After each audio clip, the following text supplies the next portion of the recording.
Hey folks, we're talking about the 3 ways that muscles can contract.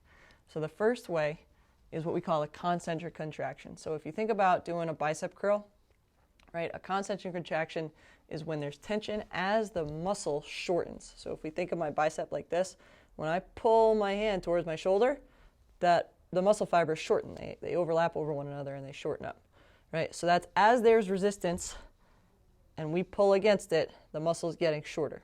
That's the first way the muscles contract. The second is what we call eccentric. So if I was going to lower, I'm going to tilt you down here, if I was going to lower that same weight down to the ground and I would fight gravity as it was pulling me down, the muscle, instead of getting shorter like it does when I do this, now there's tension on it as it gets longer, right? So there's tension as the muscle lengthens through there, right? And then the last way the muscles work is what we call an isometric contraction, and that's where there's no movement, but there's still tension.